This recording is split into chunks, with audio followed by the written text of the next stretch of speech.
Assalamualaikum warahmatullahi wabarakatuh.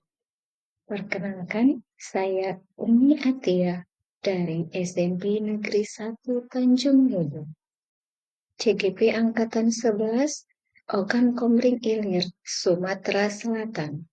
Kali ini kita berjumpa dalam koneksi antar materi modul 1.4.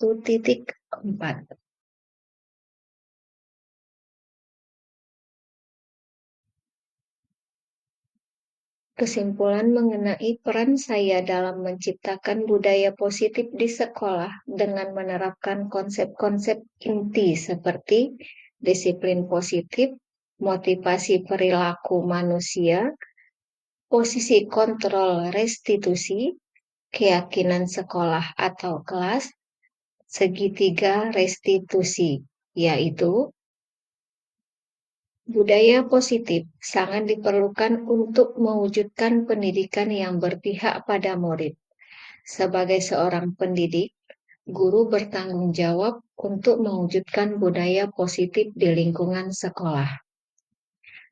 Agar dapat menciptakan budaya positif, kita harus memahami dan menerapkan konsep-konsep inti seperti disiplin positif, teori motivasi perilaku manusia, hukuman dan penghargaan dalam hal ini, posisi kontrol guru, pembuatan keyakinan sekolah atau kelas, dan penerapan segitiga restitusi dalam penyelesaian masalah. Dalam mewujudkan budaya positif, memerlukan kerjasama yang baik antar warga sekolah. Kerjasama yang baik akan terjalin dengan adanya komunikasi, kolaborasi, dan toleransi. Jika budaya positif telah terwujud, maka akan tercipta murid yang merdeka dan bahagia, guru yang saling mendukung dan menguatkan, serta lingkungan sekolah yang nyaman dan aman.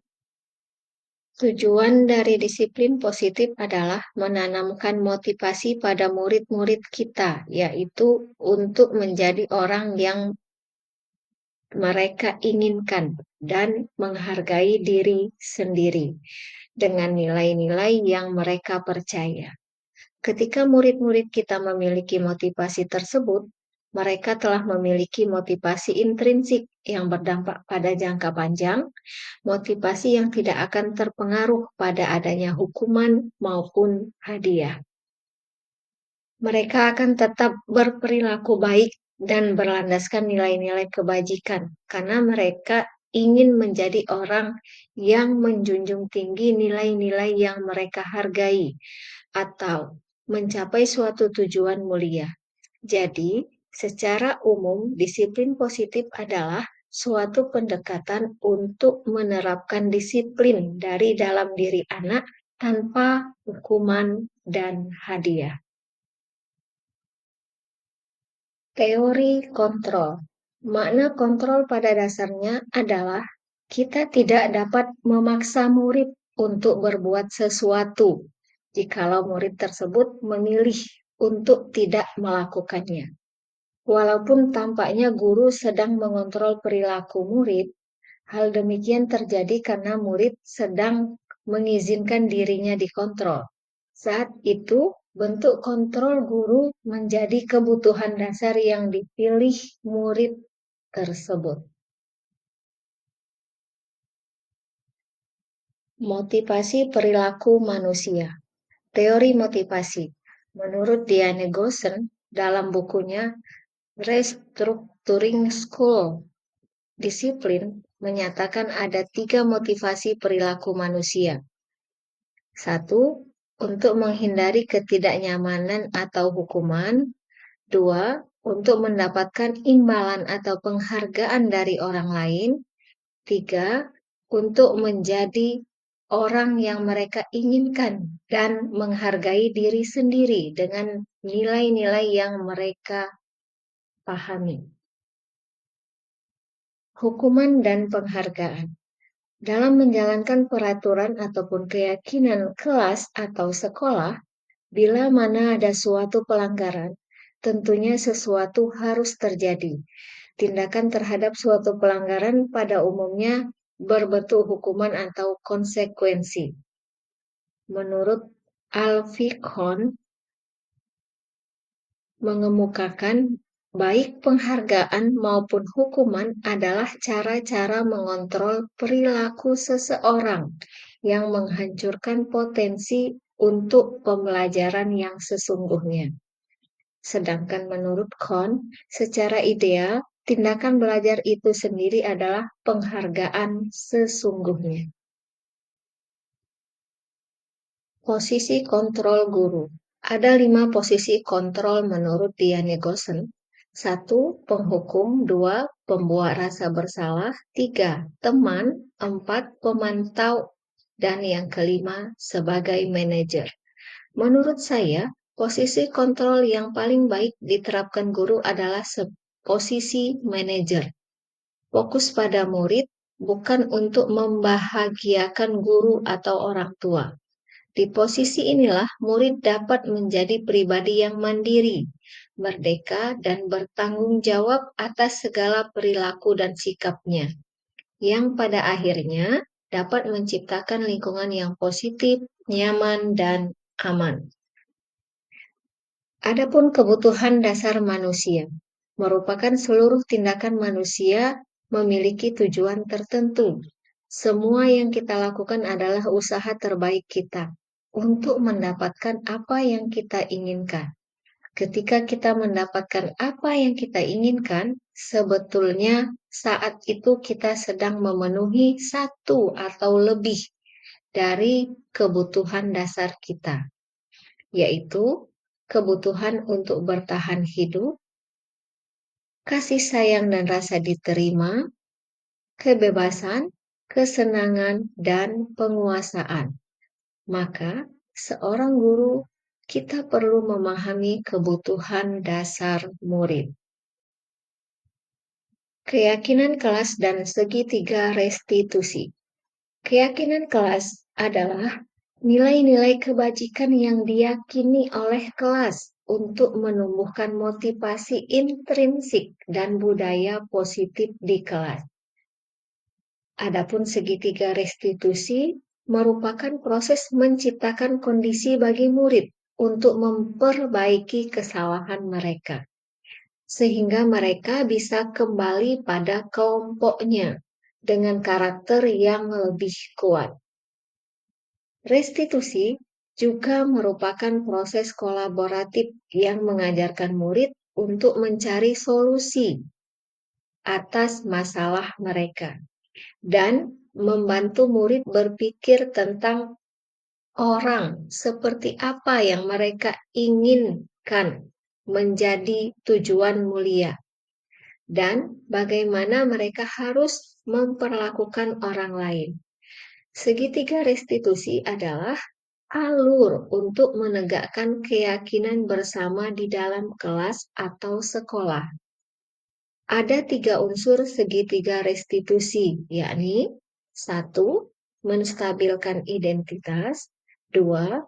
Validasi tindakan yang salah, dan 3. Menanyakan keyakinan. Keterkaitan antar materi.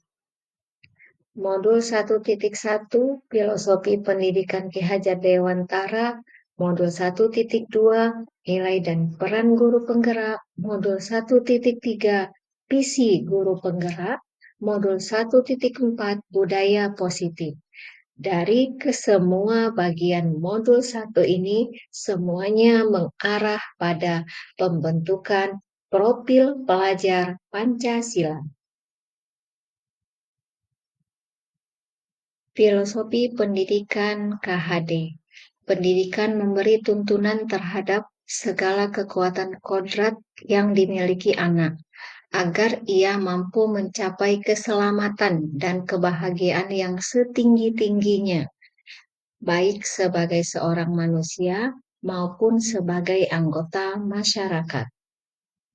Pendidikan adalah tempat persemaian benih-benih kebudayaan dalam masyarakat dan merupakan kunci utama untuk menciptakan manusia yang beradab. Pendidikan harus berpihak kepada murid. Nilai-nilai guru penggerak. Satu, berpihak pada murid. Selalu bergerak dengan mengutamakan kepentingan murid. Dua, mandiri. Terus belajar sepanjang hayat, memampukan diri sendiri dalam melakukan aksi, serta berkenan mengambil tanggung jawab dan turun tangan untuk memulai perubahan. Tiga, reflektif. Senantiasa memaknai pengalaman yang terjadi di sekelilingnya, baik yang terjadi pada diri sendiri maupun pihak lain, secara positif, apresiatif, dan produktif. 4. Kolaboratif. Nilai kolaboratif berarti seorang guru penggerak mampu senantiasa membangun daya sanding, memperhatikan pentingnya saling ketergantungan yang positif. 5. Inovatif. Makna dari nilai inovatif adalah seorang guru penggerak mampu senantiasa memunculkan gagasan segar dan tepat guna. Peran guru penggerak. Guru penggerak diharapkan dapat menjadi agen perubahan, yaitu 1. Sebagai pemimpin pembelajaran, 2. Sebagai coach bagi guru lain, 3. Sebagai pendorong kolaborasi, 4. Mewujudkan kepemimpinan murid, dan yang kelima, penggerak komunitas praktisi. Visi guru penggerak. Agar dapat menjalankan nilai dan peran sebagai pendidik yang berpihak pada murid, guru perlu memiliki visi untuk menciptakan perubahan yang lebih baik di lingkungan sekolahnya. Dalam membuat visi yang berpihak pada murid, guru dapat menggunakan pendekatan inquiry apresiatif. Inquiry apresiatif merupakan pendekatan perubahan yang kolaboratif dan berbasis kekuatan. Dalam pendekatan ini, guru dapat membuat prakarsa perubahan melalui tahapan bagja yang kemudian diimplementasikan pada pengajaran yang dilakukan di sekolah. Tahapan tersebut yaitu buat pertanyaan, ambil pelajaran, gali mimpi, jabarkan rencana, dan atur eksekusi. Kesimpulan keterkaitan materi. Dari filosofi Ki Hajar Dewantara, kita belajar bahwa seorang guru harus mampu menghadirkan pembelajaran yang berpihak kepada murid dan menuntun murid sesuai dengan kodratnya. Selain itu, guru juga perlu memahami nilai dan perannya dalam mewujudkan pendidikan yang bermuara kepada terciptanya karakter profil pelajar Pancasila dalam diri murid. Agar dapat menjalankan peran sebagai pendidik yang baik, maka guru perlu memiliki visi.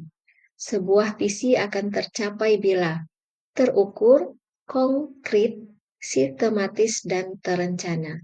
Maka dari itu, guru perlu menggunakan pendekatan inquiry apresiatif yang berbasis kekuatan dan membuat prakarsa perubahan melalui tahapan bagja. Jika tahapan-tahapan bagja telah diimplementasikan, akan terbentuk budaya positif yang menimbulkan suasana nyaman dan aman bagi murid, sehingga kemerdekaan belajar murid akan terwujud dan tujuan pendidikan dapat tercapai. Setelah mempelajari modul 1.4, peran yang dapat saya lakukan sebagai guru dalam menciptakan budaya positif di sekolah ialah dengan menerapkan disiplin positif menggunakan restitusi, menempatkan diri pada posisi kontrol sebagai manajer, dan membuat keyakinan sekolah atau kelas, serta menyelesaikan masalah dengan tahapan segitiga restitusi.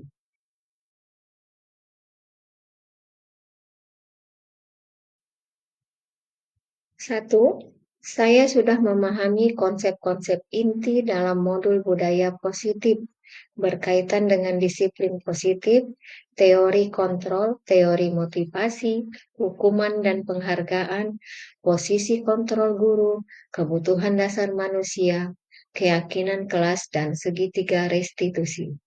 Seluruh konsep inti tersebut harus diresapi dalam diri saya, diwujudkan dalam tindakan dan dibagikan pada rekan guru di sekolah.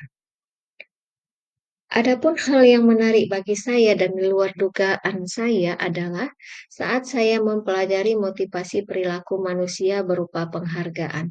Ternyata penghargaan dapat berdampak kurang baik bagi murid, di antaranya dapat merusak hubungan, mengurangi ketepatan, menurunkan kualitas, mematikan kreativitas, dan bersifat menghukum. 2. Perubahan yang terjadi adalah saya menyadari posisi kontrol yang biasa saya lakukan adalah sebagai penghukum atau pemantau, seharusnya sebagai manajer, dengan cara menangani masalah dengan menggunakan segitiga restitusi. 3. Pengalaman saya yaitu saya menangani siswa yang sering bolos saat jam pelajaran terakhir. Saya menggunakan langkah-langkah dalam segitiga restitusi, yaitu menstabilkan identitas, validasi tindakan yang salah, dan menanyakan keyakinan. Perasaan saya sangat termotivasi untuk terus memperbaiki diri sesuai dengan nilai-nilai budaya positif sekolah. Hal yang sudah baik menurut saya adalah sudah mulai munculnya motivasi internal pada murid untuk melaksanakan budaya positif sesuai dengan nilai-nilai kebajikan yang diyakini. Yang harus diperbaiki adalah posisi guru harus sebagai manajer. 6. Sebelum mempelajari modul ini, posisi kontrol saya sebagai penghukum atau pemantau. Perasaan saya saat itu, saya selalu diliputi perasaan bersalah karena harus memberikan hukuman atau konsekuensi jika anak berbuat kesalahan.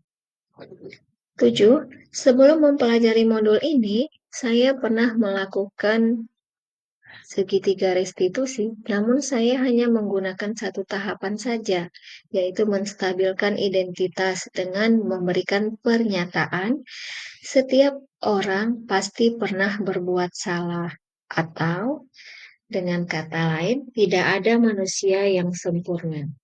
Setelah mempelajari modul ini, saya mulai menerapkan posisi manajer dalam menyelesaikan masalah. Perasaan saya menjadi sangat tenang dan saya mulai menyadari pentingnya komunikasi yang efektif untuk menumbuhkan rasa tanggung jawab pada diri murid.